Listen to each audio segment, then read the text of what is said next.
¿Cómo estás, Roberto? Saludos cordiales, Padre Tomás. Gracias por Saludos. recibirme.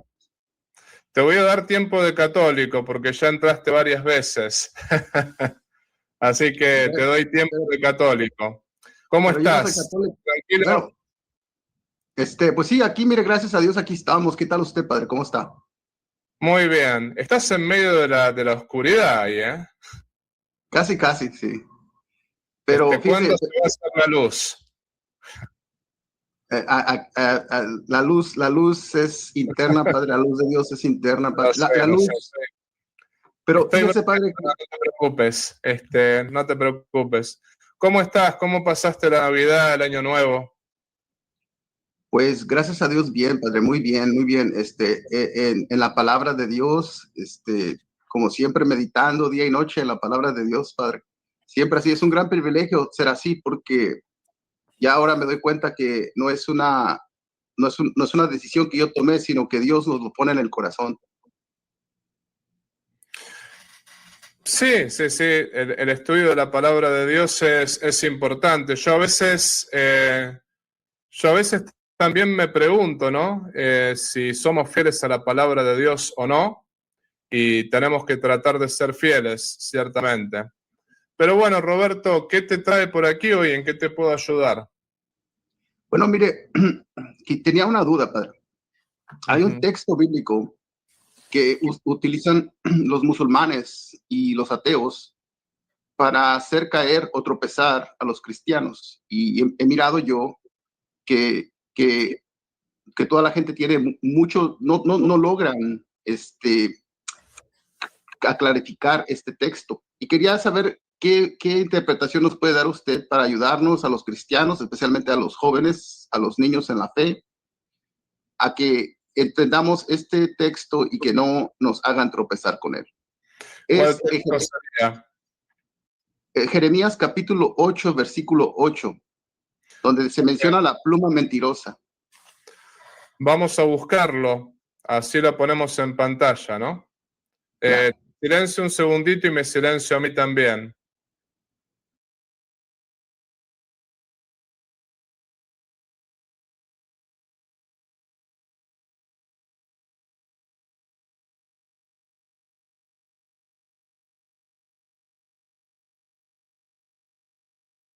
Bueno, vamos a ponerlo en pantalla, no de una fuente católica, pero vamos a ponerlo en pantalla.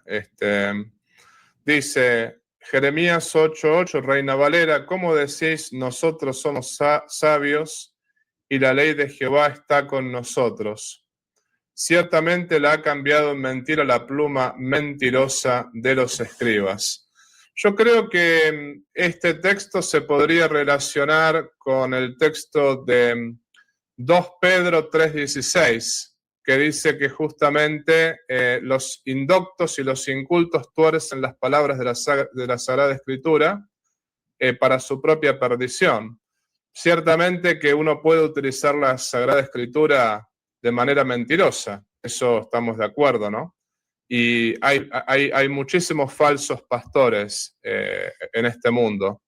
Entonces yo pienso que se refiere a aquellos que utilizan la Sagrada Escritura para engañar a los demás. Esa es la interpretación que yo le doy, ¿no? Que los hay. Por ejemplo, la palabra griega para hablar de tradición sería paradoesis, y lamentablemente la Reina Valera traduce instrucción, que es una Biblia protestante, ¿no? Y yo me pregunto por qué cambian el texto original, porque instrucción en griego es didaskalia, didaje. En cambio, digamos, tradición es lo que dice, paradoesis. Entonces, cuando uno cambia la palabra de Dios por palabras humanas, uno está mintiendo. Ese es el punto, ¿no? Claro, bien dicho, Padre, bien dicho. Pero fíjese que a la razón que yo lo traje fue porque, no solamente porque cómo se utilizan en las diferentes ramas de cristianidad, pero este texto lo utilizan como arma musulmanes y ateos para decir que a los cristianos que decirnos que nuestra misma Biblia dice que está corrupta, aunque no es así, ¿verdad? Permítame aclarar que yo no estoy de acuerdo, no es lo que yo vengo a decir, que quede eso muy claro, pero la razón por que yo lo traigo, porque yo resalto ese texto, es para que nos quede claro, digamos, por un punto de vista de un musulmán, ¿verdad? Que ellos nunca van a aceptar, o es muy difícil que acepten una declaración, una explicación cristiana. Entonces, para que una explicación fuerte, sólida, para que ellos queden convencidos, o siquiera para que nosotros los cristianos no nos pongan en duda. Sí. Bueno, hay una crítica muy fuerte al Islam de parte del mismo Dante Urbina. Si vas a, por ejemplo, si lees este libro que está acá, ¿no? Que yo creo que lo pueden leer inclusive no católicos porque es una defensa del cristianismo en cuanto tal, ¿no? Y, por ejemplo, hay una crítica fuerte de Dante Urbina y dice el mismo Dante Urbina que, por ejemplo, los musulmanes tomaron libros apócrifos, o sea, libros que fueron escritos en el siglo II o en el siglo III para formar el Corán. Y cuando uno le aplica el análisis hermenéutico al Corán, por ejemplo, es una mezcla de judaísmo, una mezcla de cristianismo herético y es una mezcla de paganismo. Entonces, digamos que si los musulmanes usan ese texto contra los cristianos, yo lo que te voy a decir en concreto es, el Islam no puede hablar de mentiras porque ellos mismos les pueden mentir a los infieles, según ellos. O sea, ellos pueden ser mentirosos con los infieles, según su concepción. Y después, bueno, al Islam se le puede hacer otras críticas. Por ejemplo, ellos no consideran que Dios es padre. Entonces, si Dios no es padre, Dios le falta un atributo. Si a Dios le falta un atributo, Dios no es perfecto y por lo tanto no es Dios. Pero mire, padre, o sea que aquí... esto, hay muchas maneras de contestarle a los islámicos, ¿no? O sea, pero a ver, para entenderte bien, Ajá. Los islámicos lo usan contra nosotros, ¿no? Sí. Más bien dicho, sería fácil responderles. Uno podría decirles, bueno, no hay que ser mentiroso, no hay que mentir con la Sagrada Escritura. Que no sería una respuesta fácil esa sin entrar en muchos detalles. Bueno, pues sí, padre, fíjese que usted tiene razón y la explicación que nos da es cierta, correcta y se la agradecemos. Pero ya ve que cuando un cristiano está frente a un musulmán, no es así de fácil o simple, simplemente que son muy atacadores, hablan muy fuerte, los intimidan, o sea, y se burlan y es muy difícil. Pueden lograr afectar la fe de un cristiano débil o que está recién llegado a la fe o joven o ya que sea, ¿verdad? Pero mire, padre, en este versículo, la pista donde se nos da una fuerte, sólida interpretación para todos, lo encontramos en el versículo 17. Estamos en el versículo 8, donde dice que la pluma mentirosa de los escribas la han cambiado en mentira la palabra de Dios. Y continúa en la reprensión, y en el versículo 17, dice que estos escribas son serpientes. Dice, porque he aquí, yo envío contra ustedes serpientes áspides, contra las cuales no hay encantamiento y los morderán, dice Yahvé. Ahora, fíjense que aquí en la Biblia no es la primera vez que se mencionan los serpientes, escribas. Los serpientes escribas se mencionan. Se dice, ¿por qué aquí que yo envío sobre vosotros serpientes áspides sobre los cuales no hay encantamiento y os morderán, dice Jehová? Pero a ver el contexto, porque dice, ¿por qué nos estamos sentados? Reunís y entremos en las ciudades fortificadas y perezcamos allí, porque Jehová nuestro Dios nos ha destinado a perecer. Esperamos paz y no hubo bien, día de curación y aquí turbación. Desde Dan se oyó el bufido de los caballos, al sonido de los relinchos de sus corceles tembló toda la tierra. Bueno, acá está hablando de un castigo para los falsos profetas, efectivamente, sí. Bueno, de eso habla. Sí, pero estamos hablando, está en el contexto de que por haber cambiado la ley mentirosa, el pueblo se desvió por haber caído con el veneno de serpiente. Dijo, porque fueron las serpientes quienes yo ve con ustedes que los mordieron para que los muerdan. La mordida de la serpiente es la mentira, cuando cambian la palabra de Dios en mentira. Y el pueblo que es flojo, que no se toma la tarea de estudiar la Biblia y estar al tanto, se tragan la mentira y se alejan de la palabra de Dios y cae la maldición. Y dice que quienes fueron las serpientes. Pero mire, padre, las serpientes, los escribas serpientes. Perdón, Roberto, te hago una pregunta. Todo eso, hay gente que malinterpreta la palabra de Dios, estamos de acuerdo. Para mí la malinterpreta todo aquel que la interpreta libremente, y son todas las denominaciones no católicas, te voy a ser sincero, ¿no? Pero bueno, ese es otro tema. Pero mi pregunta concreta, ¿a qué vas con todo esto? Porque siempre me cuesta entender a qué quieres ir. Ok, padre, ya ve que usted me conoce bien. Mire, padre, pues mire, en eso de la interpretación, yo no interpreto la palabra solo. Yo soy Zorobabel. Y fíjese, y Zorobabel recibe. Mucho gusto, yo soy el padre Tomás Veroch. Mucho gusto, padre, mucho gusto, es un placer. Pero fíjese, padre, entonces la revelación divina dice que los escribas serpientes se mencionan en Mateo 23, donde Jesucristo les dice, ay de ustedes, fariseos, escribas, serpientes, generación de víboras, ¿verdad? Okay, entonces, ¿quiénes son los fariseos y los sumos sacerdotes modernos? Cuéntame un poco. Se lo explico. Mire, ahí en Mateo 23, donde Jesús les dice, fariseos, escribas, serpientes, les dice que sobre ellos caerá la culpa del justo Abel, ¿verdad? Y en Juan, capítulo 8, cuando está discutiendo con ellos de nuevamente, otra vez los identifica y dice que ellos son hijos de su padre el diablo, y que dice que ellos vienen de su padre el diablo porque fue un desvividor desde el principio. Ahí lo está identificando con Caín. Tenemos un extremo a Caín y a Abel. Ahí está una pista muy buena. Ahora dice que ellos vienen, que es que ellos confiesan con su propia boca que son hijos de aquellos que desvivieron los profetas. Y ahora encontramos esos padres de ellos, los escribas serpientes, en Jeremías capítulo 8. Y esta amonestación que se les hace en Jeremías capítulo 8 fue porque lo que pasó en Jeremías capítulo 7, que por la causa de haber manipulado en mentira la palabra de Yahvé, por estos fariseos, escribas serpientes, causaron la idolatría en la casa de Yahvé. Y la idolatría es que surgió la reina del cielo y muchos otros dioses. Y ahí tenemos un ciclo que lo tenemos muy evidente hoy en día. ¿Quiénes son los que adoran otros dioses y a la reina del cielo? ¿Quiénes son todos ellos? ¿Te estás refiriendo a la Iglesia católica por las dudas? Bueno, mire, padre, mire, aquí Jesús. No me des vueltas, es un sí o un no. ¿Te estás refiriendo a la Iglesia católica?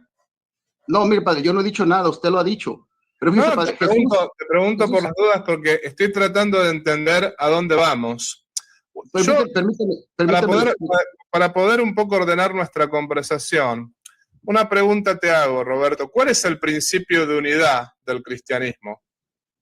Jesucristo. Está bien, sí, yo con eso estoy de acuerdo que sea Jesucristo. Pero, por ejemplo, los bautistas apelan a Jesucristo para decir que no hay que bautizar a los niños. Y en cambio los luteranos, los presbiterianos y también los anglicanos apelan a Jesucristo para decir que hay que bautizar a los niños. Claro. Lo mismo, por ejemplo, los testigos de Jehová y también inclusive los mormones apelan a Jesucristo diciendo Él no es Dios.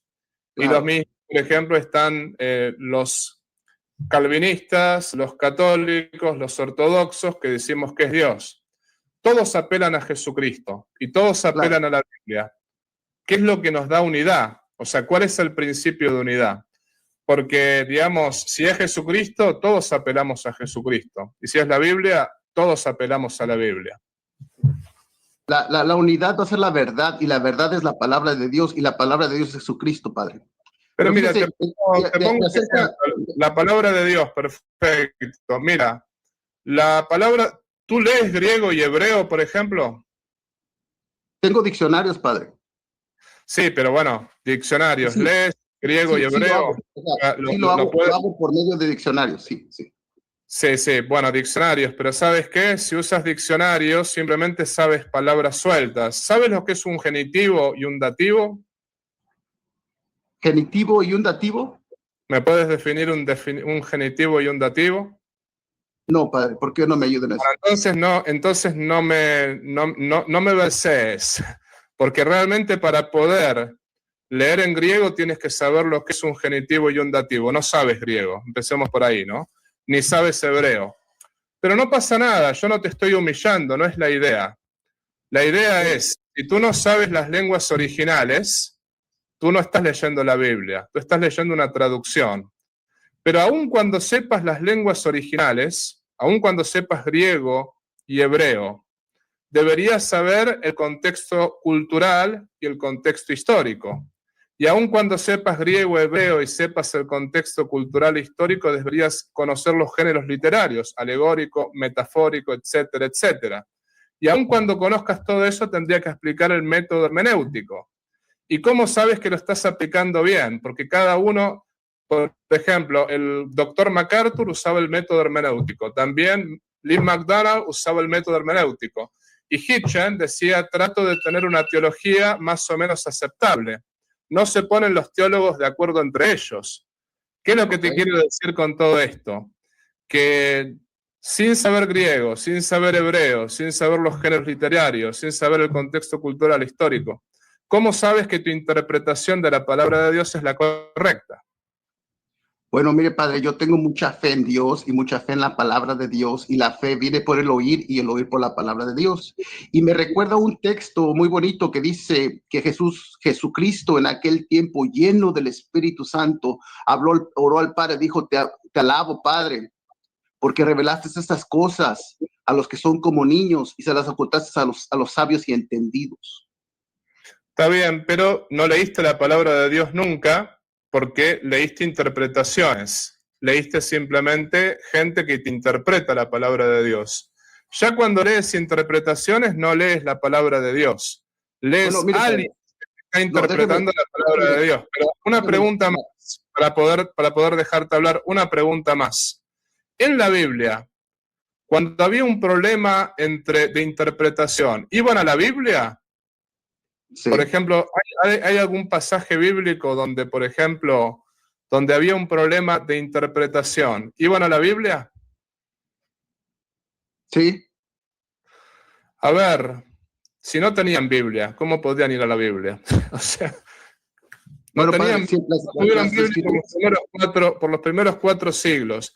En los Hechos, la manera que resolvieron el problema de la circuncisión fue yendo al concilio.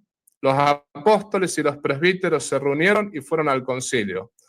Después también Cristo le dijo a los apóstoles, quien a vosotros escucha, a mí me escucha. Quien a vosotros rechaza, a mí me rechaza. No fueron a la Biblia, fueron al concilio. No había Biblia, Roberto. ¿Me explico? Roberto, Dios te bendiga. Hasta acá llegamos.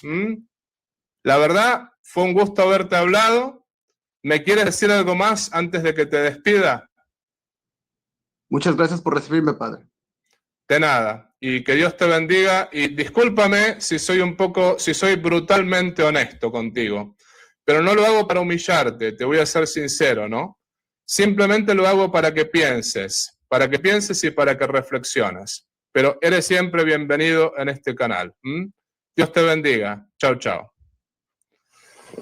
Bueno, gente, claro, porque, o sea, en los primeros 4 siglos no había Biblia. No podemos decir que al principio de unidad era la Biblia y que, por ejemplo, la gente iba a la Biblia para entender cómo se interpretaba tal pasaje o tal otro. Es absurdo todo eso. Pero bueno, lo queremos mucho a Roberto, no se burlen de él, eso es lo que les pido. Simplemente recemos por él para que el Señor le dé luz, ¿no? Si te gustó el video, por favor, ponle like, suscríbete a este canal, comparte este video y activa la campanita de la notificación. También, si deseas colaborar económicamente con este apostolado virtual, te invito a hacerlo por PayPal, también por un super chat, o puedes unirte al canal como miembro. En la descripción de este canal vas a ver el modo concreto cómo colaborar con este apostolado. Si no puedes colaborar económicamente, no te preocupes. Este apostolado es gratuito y todos los videos son gratuitos. Lo más importante es que compartas este video con las personas que estén a tu lado. La idea es llegar a todo el pueblo de Dios y la idea es poder predicar el Evangelio para mayor gloria de Dios y la salvación de las almas. Por otra parte, te quiero avisar que todo el dinero que se recaude con este apostolado virtual va a ser enviado para familias necesitadas y para mejorar esta misión en el sexto continente. Desde ya te agradezco por todo lo que puedas hacer por cada uno de nosotros. Y te pido también que reces por mí y yo rezo por ti. Viva Cristo Rey, viva la Virgen y viva el Patriarca San José.